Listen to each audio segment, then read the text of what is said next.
Okay, last but by no means least, we've got Solgold's chairman, Liam Twigger. Liam is an experienced corporate advisory consultant and principal of PCF Capital, which recently announced a merger with Argonaut. So congratulations on that, Liam. Liam was previously a founding partner for the establishment of Macquarie Bank in Perth. And among a number of board positions, Liam is chair of Football West. I was previously a professional footballer with Swindon Town in England.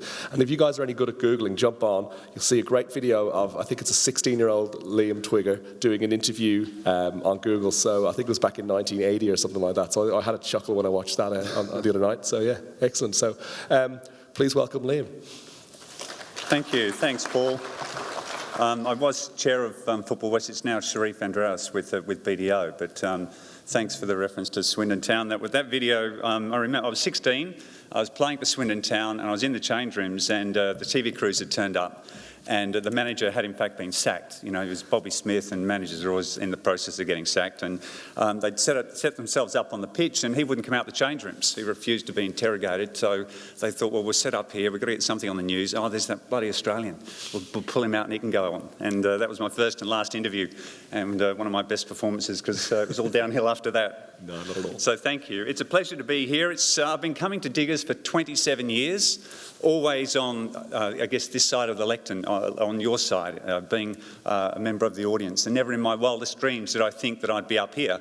But bring COVID, and the interim CEO, Keith Marshall's locked up in London. He can't come here, so it's my bonus, and I'm very, very happy about that.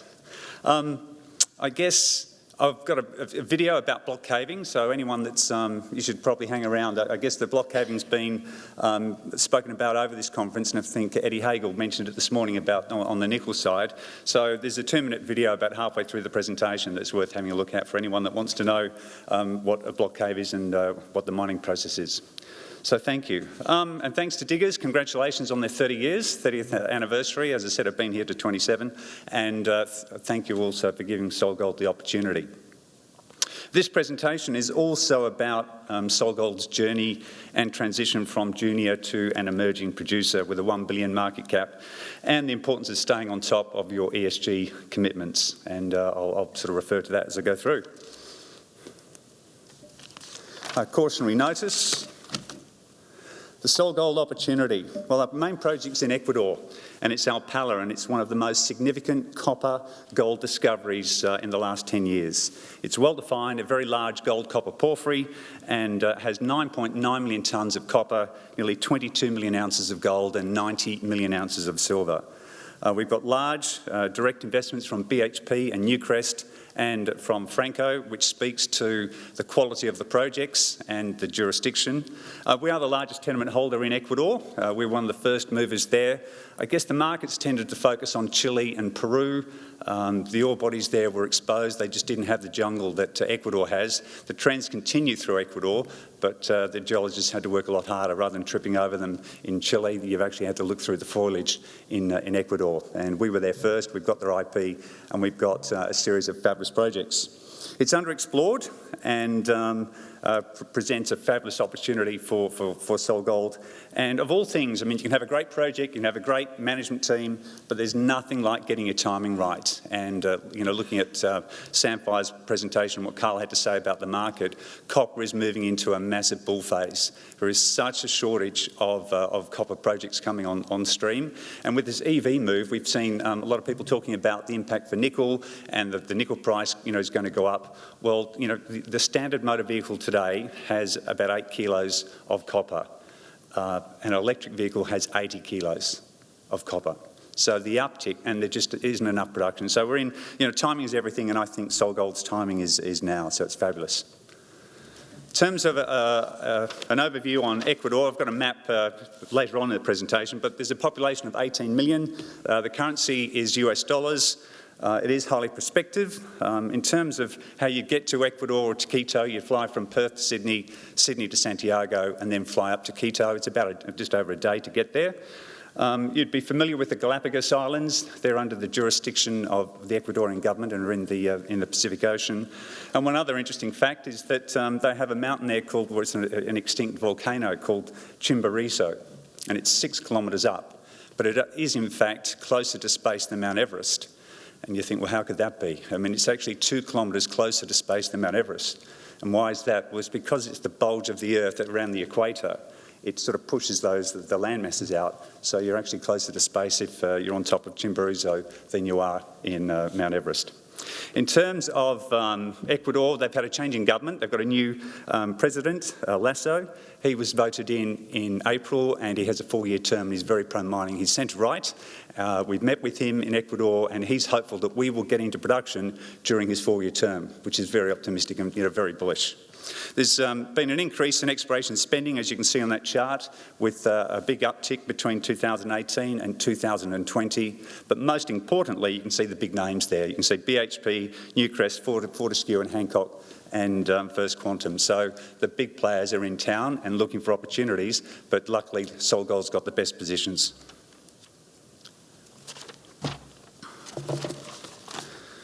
I guess a social licence to operate is fundamental and will be fundamental for our success in Ecuador.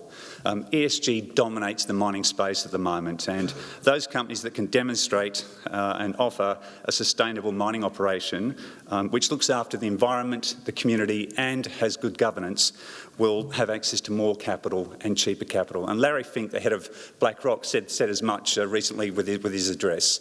And there is $188 billion of funds have come into ESG, green-seeking funds, looking for investments and targets. And if you can demonstrate your ESG credentials, you're going to be the recipient of these investment funds. So it's very, very important, not just to do the right thing, but also to be the preferred target for some of their exposures. So Solgold's sustainable approach, we have aligned our goals with the UN Global Compact and its 10 principles. They are around the protection of human rights. They also govern the provisions of labour. It's about protecting the environment and we work against corruption. So we've embraced those goals. In Ecuador itself, we hire nearly 900 people. 98% of them are Ecuadorians and 18% of them are females. So we're doing our best to certainly support the local economy, the local people and the females there. And we also have a commitment to plant 1 million trees, and at the moment we've planted 350,000. We also have got behind the community in a big way, and we've got a lot of support, which is crucial. We've got behind them in the local schools, we've got bakeries, we've got fish farms, chicken farms, and coffee beans. And it's a great place to be, and we have a huge amount of support, and that is crucial to our success. In terms of what we have, there's a table here which has got essentially the grade tonnage curve for Alpala. In 2019, we released a PEA which looked at potentially mining 2.6 billion tonnes at around 0.5% copper. We're looking at a mining rate of 50 million tonnes per annum, which is enormous, and using block caving technology. Late last year, when we were due to release our PFS, we pivoted to a smaller, smarter mining method and looking at less tonnes at a higher grade, lower risk, faster payback and better returns. And you can see from that grade tonnage curve down the bottom, you've got 2.6 billion tonnes at 0.5. That's at a 0.21% cut-off. At 0.8% cut-off, you can do 442 million tonnes at 1.4% copper. So there's plenty of tonnes to play with. I suspect we'll end up with maybe 20 million tonne per annum profile, but if you can do 20 million tonnes at just over 1%, you're going to produce the same amount of metal as you would at 50 million tonnes at 0.5% with a fraction of the capital and a lot less material moved. And this is just for Alpala only. This is our #1 deposit, but we had a discovery that we announced earlier on this year, just 3 kilometres away, called Tandema, and that looks enormous. We've had a 900-metre intercept at 0.33%. It's from surface, and it's about 750 metres long, 500 metres wide, and 1.2 kilometres deep. And it presents as Alpala has got high grade at depth. There is a near surface opportunity at Alpala, but at Tandema, 3 kilometres away, it clearly looks like an open cut opportunity. And once we've completed the Alpala PFS, we'll certainly be fast tracking a resource at Tandema, and it offers a lot more flexibility. So these tonnes and grade don't reflect Tandema, and they don't reflect Porvenir, which was another discovery that came out this year, and they are enormous. This is in the south, so this would be potentially a standalone project, but that's got 900 metres at 0.5% copper and lots of multi-100 metre intercepts at between 0.6 and 0.7% copper. So they are massive deposits, and it's no wonder that we've got the likes of Newcrest and BHP, and a lot of the big guys are knocking on our door. Corporate snapshot. Got a lot of shares on issue, which doesn't necessarily bother the Australians, but we're listed on the TSX and the LSE main board, and the Canadians aren't necessarily a fan of having heaps of paper out there, but we've got a reasonable share price at the moment, 27p, but massively undervalued compared to our peers. And one of the challenges that we have, most of our liquidity and turnover is in London, but our peer groups and the ones that have big valuations are in North America, and we've got to get more North American support. And I'm confident that we'll get there, but that's the key. I mean, I think the stock should be a lot higher, I guess I would say that, but there's a lot of upside potential. And we've got 119 million US cash in the bank. We had a capital raise earlier on this year for 73 million, of which BHP and Newcrest supported, which we were grateful for, and we're in very good shape. If you look at the top shareholders, BHP and Newcrest both have 13.5% each. DGR Global at 8.9%. We've got BlackRock in there at 5%. And Nick Mather himself, who was the former CEO, and he retired in March this year, and he's done an outstanding job, one of the most talented geologists on the planet. He's done this numerous times. He was behind the discovery, but he stepped down as CEO or retired in March this year, and but he's still on the board. But he's got 4% himself, but he speaks for about 20% of the share register. So a lot of the retail mums and dads love Nick, and they're behind him, and he has a big voice. And I guess we've got BHP and Newcrest there, and Franco-Nevada came in with 100 million US royalty investment in September last year. In terms of our strategy and milestones for 2021, I guess our focus is on the PFS. I mean, that's where all the value is going to come from, showing that what we've got at Alpala we can turn and make it economic. So we are looking at earlier access to the resource in a shorter time frame, less tonnes, higher grade, faster payback, lower risk, but greater returns. And the PFS has been done at $3.30 a pound copper. This morning copper, I think, was $4.40 a pound. And Goldman Sachs came out and said just a couple of days ago that they expect copper to be at $5 a pound going forward. They just see there's such a shortness in supply. So, if our project's economic at $3.30, what's it going to look like at $4 or $5? But, hopefully we can get the experts to lift their forward prices up so we can get a better price into our PFS. But, we'll see. But it clearly looks really good. And we've got some great consultants. We've got Wood Mackenzie, Wood, Mining Plus, and they're all following the ESG standard compliance to the Equator principles. And what we're doing at Alpala, we'll roll out across the rest of Ecuador. We've got 13 fabulous targets there. We've got the IP, and we've come up with Tandema, we've come up with Porvenir, and with our exploration team, I'm sure there'll be more. Cascabel. So Cascabel is the concession, and Alpala is the deposit on the concession.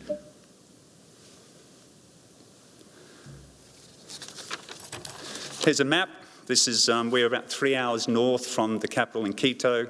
It's a sealed highway the whole way. We've got 2 ports that we can access, one 100 kilometres, the other 180 kilometres away. We have access to cheap power, hydroelectric power. We've got a dedicated nearby workforce. And we've got oxygen, which, again, if you're used to people operating in Latin America or South America, if they're in Chile, they could be up 4 kilometres high. We've got our operations are going to be between 600 metres and 1.8 kilometres up, so very manageable and a pretty good environment. It's a cross-section of Tandema. You can see that it outcrops at surface. We think this has got open cut potential and will be a great complement to what we have at Alpala, just 3 kilometres away. You can see the drill intercepts there, 1,040 metres at 0.33, including 350 metres at 0.45. Not massive grades, but if you can do it via bulk mining open cut, it should be very profitable. And we expect probably a mineral resource estimate once we've completed the PFS, so either later this year or early next year. The metallurgy, we've done a fair bit of work on this. It's a fabulous concentrate. The copper is 28.8%, 29% copper. It's 44 grams per tonne gold and 38 grams per tonne silver. So it's a clean concentrate. The smelters and the offtake providers have been through, they've sampled the concentrate and they love it. So I don't think we're going to have any issue dealing with the concentrate, and I think that'll weave into our funding options. So as part of I guess we get traditional bank debt, and there may well be a nice piece of offtake there or some offtake financing. So no problems there on the metallurgy. Oh, this is the block caving video. See if we can get it to go. Block caving is a large-scale mining method that allows for huge volumes of rock to be extracted efficiently. However, the development time before production starts is longer compared to other mining methods. By drawing rock from the extraction level in the lower part of the mine, a gap is created. Absence of support for the overlying rock mass, together with rock stress and gravity, will cause the rock mass to cave. This minimizes drilling and blasting of ore, but requires the ore body to be large enough and the rock conditions to be favorable for natural breakage. To draw the first pieces of rock, to create this gap, the rock mass in the lower part of the ore body needs to be broken down into smaller pieces. To achieve this, an undercut level is developed and blasted. Below, an extraction level is developed where ore will be extracted throughout the life of that production area. Drawbells are created between undercut and extraction levels and become passages for caved rock. To avoid misfires, accurate drilling is crucial. Substantial rock reinforcement, such as steel arches, sprayed concrete, cable bolts, rock bolts, steel mesh, and straps, are usually required due to several factors associated with block caving, including extreme rock stress changes and a long production period. Rock is loaded from the draw points and can be dumped into ore passes connected to a haulage level or directly into a crusher. A variety of transportation methods can be employed for transporting ore to surface. The fragmentation of the ore and the crushing requirements are key factors influencing the choice of a method.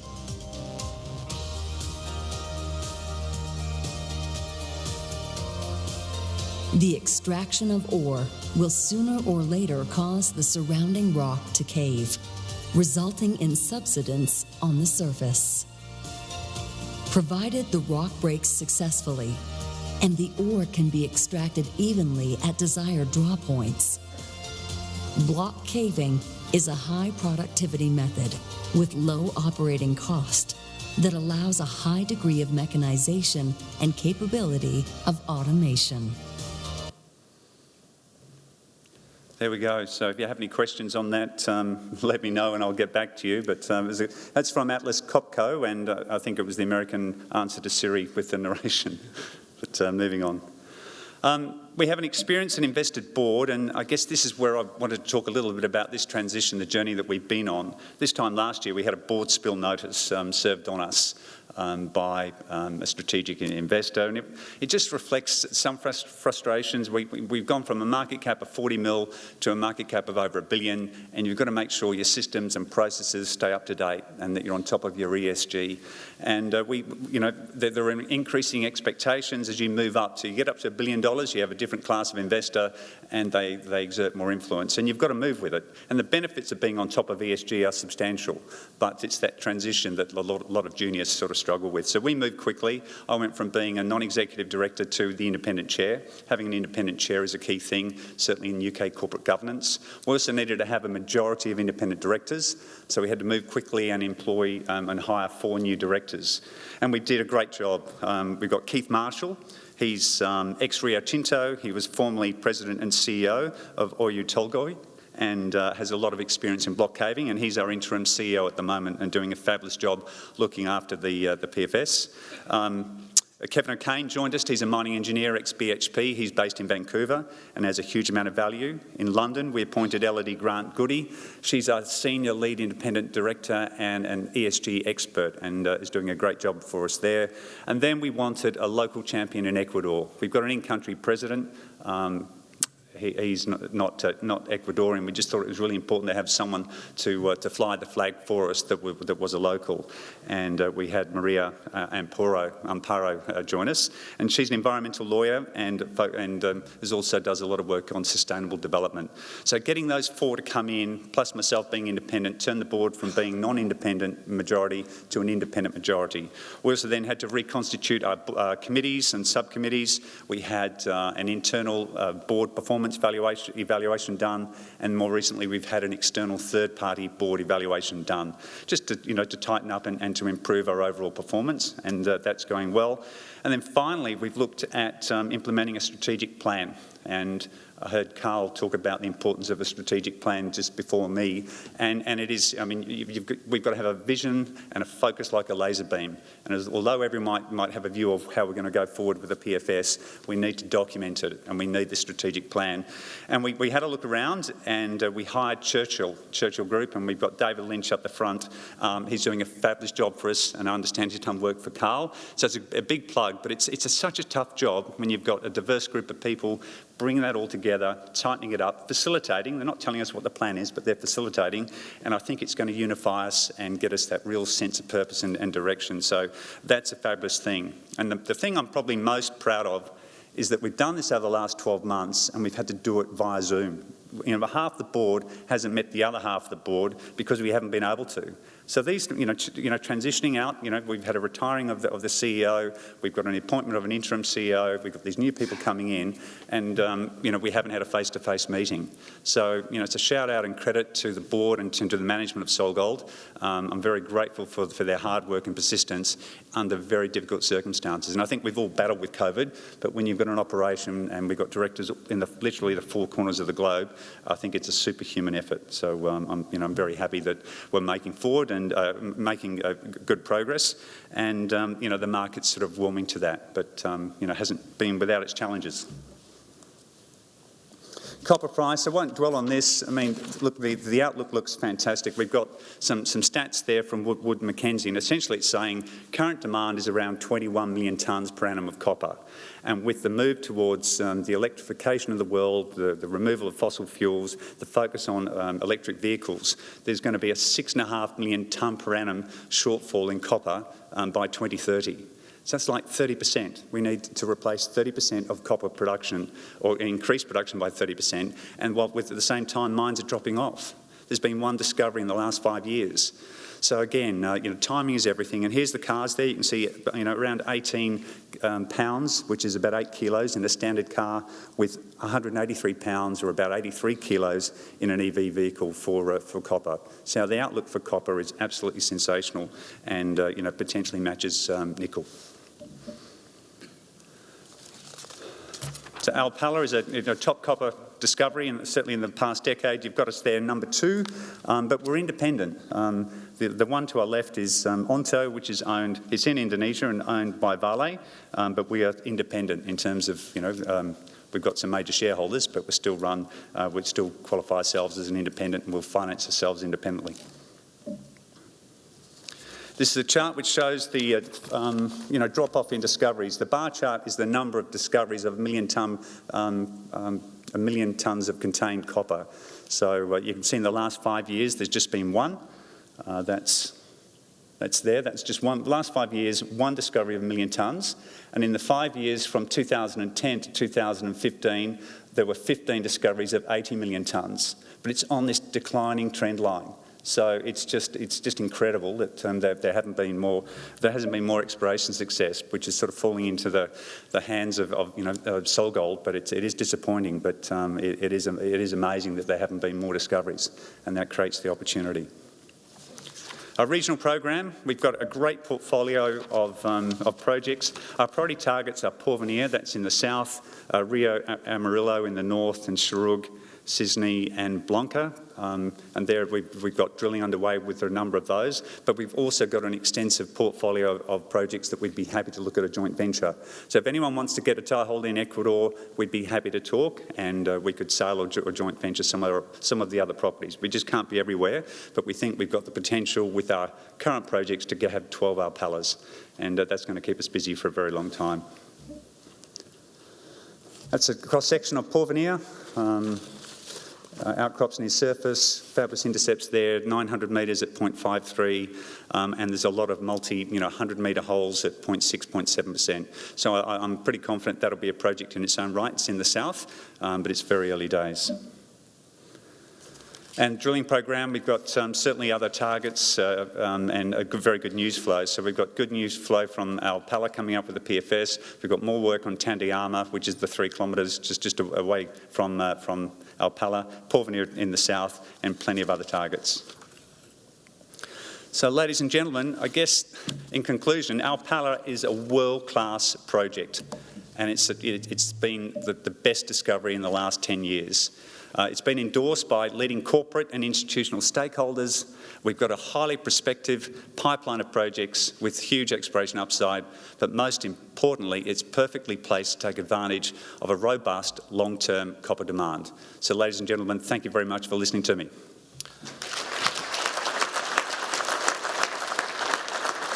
Thanks very much, Liam. I think in the interest of getting everyone to the main tent for some drinks this evening, we'll call it a day. But folks, thank you for joining us for session 2 on the afternoon session on day 2 of Diggers. That concludes the presentations. Please join us in the main tent for the Cal Tire Mining Tire Group Traditional Bash. Thank you.